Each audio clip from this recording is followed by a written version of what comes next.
WTO की condition में क्या करने जा रहे हैं, दिल्ली का एयरपोर्ट दुनिया का अकेला ऐसा एयरपोर्ट है जिसके पास 6000 एकड़ जमीन है, किसी एयरपोर्ट के पास में। दुनिया का सबसे बड़ा एयरपोर्ट है सऊदी अरब में, जिद्दाह में, उनके पास भी इतनी जमीन नहीं, सिंगापुर के पास नहीं, अमेरिका के किसी एयरपोर्ट के पास इतनी जमीन नहीं, 6000 एकड़ जमीन है उनके पास। और उस पूरे एयरपोर्ट को प्राइवेटाइजेशन के नाम पर 1400 करोड़ रुपए में बेचने जा रहे हैं फ्रांस की एक कंपनी को। जबकि जिस स्थान पर यह दिल्ली का एयरपोर्ट है वहां 1 एकड़ जमीन की कीमत इस समय 20 करोड़ रुपए है। 1 एकड़ जमीन की कीमत 20 करोड़ रुपए, जहां पर यह एयरपोर्ट है, गुड़गांव दिल्ली के बीच में। 6000 एकड़ जमीन है, कितने का हो गया? 1,20,000 करोड़ की प्रॉपर्टी बेच रहे हैं 1400 करोड़ में। प्राइवेटाइजेशन के नाम पर यह हो रहा है। और इसका माहौल कैसे बनाया है? 2 साल से दिल्ली एयरपोर्ट के खिलाफ कैंपेन किया जा रहा है पूरे देश में, हमारे ही मंत्रियों के द्वारा। यहां के कर्मचारी निकम्मे हैं, ये इनएफिशिएंट है, ये ऐसा है, ये वैसा है, इसमें ये तकलीफ है, वो तकलीफ। अभी मैं थोड़े दिन पहले दिल्ली एयरपोर्ट पर एक सभा संबोधित करने गया, तो मैंने वहां के जनरल मैनेजर को कहा मुझे पूरा एयरपोर्ट घुमाओ। उन्होंने कहा क्या देखना चाहते हैं? मैंने कहा आपका एयर ट्रैफिक कंट्रोल जो टावर है ये मुझे देखना है। कहने लगे क्यों? मैंने कहा इससे अंदाजा लग जाएगा कि आपकी कीमत क्या है, आपकी ताकत क्या है, आपकी औकात क्या है।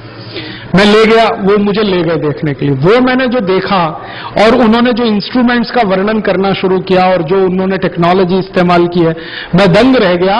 दुनिया में इतना बेहतरीन air traffic control tower France में भी नहीं है, जर्मनी में भी नहीं। उस अकेले टावर को अगर बेचे अंतर्राष्ट्रीय बाजार में तो 600 करोड़ मिलता है और 1400 करोड़ में पूरा एयरपोर्ट बेचने जा रहे हैं।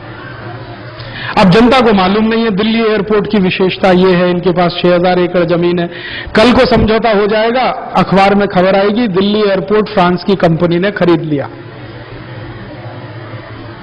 और कर्मचारी बेचारे मुंह बंद करके बैठे हैं, क्योंकि सरकार के खिलाफ बोले कैसे, उनसे पगार पाते हैं, सैलरी पाते। और ये जो प्रॉपर्टी है, मैंने एक दिन उनसे पूछा कि अगर ये 6000 एकड़ जमीन, इसमें इस्तेमाल कितनी हो रही है? तो उन्होंने कहा मुश्किल से इसमें 50-60 एकड़ जमीन इस्तेमाल हो रही है रनवे में और ये सब वगैरह, बाकी खाली पड़ी है।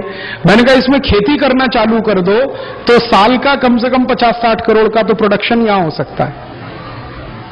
तो उन्होंने कहा राजीव भाई खेती तो छोड़ो, हम यहां गोल्फ क्लब बना दें और उसमें एंट्री फीस रख दें तो साल का 1400 करोड़ तो हम इसी से कमा के दे सकते हैं सरकार को, गोल्फ कोर्स बना के। क्योंकि जितनी विदेशी फ्लाइट आती है ना, इंटरनेशनल फ्लाइट रात को अक्सर आती हैं, उनमें कई बार ऐसा होता है कि एक एक दिन वो लोग ठहरते हैं, फिर दूसरी फ्लाइट पकड़ के वो गोल्फ खेलेंगे, फीस लगा दो, साल का 1400-1500 करोड़ उसी से आ सकता है। पूरा एयरपोर्ट इतने में बेच रहे हैं, 1400 करोड़, और बिना किसी बिड के। माने कोई इंटरनेशनल टेंडर इनवाइट नहीं हुआ, कुछ नहीं हुआ, फ्रांस की कंपनी को सामने से बुला लिया। क्यों? समझौता हो गया सरकार का, कुछ लेन देन हुआ होगा उसमें। अब एक दिल्ली एयरपोर्ट बिकेगा, फिर बंबई बिकेगा, फिर सब बिकेगा। ऐसे सरकार की माने बेईमानी और हरामखोरी में देश की संपत्ति बिक रही है प्राइवेटाइजेशन के नाम पर, ग्लोबलाइजेशन।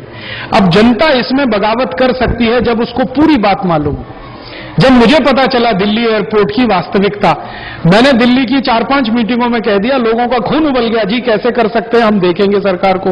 अगर यही बात पूरे देश में प्रचारित हो जाए तो जनता खड़ी हो जाएगी। तो जनता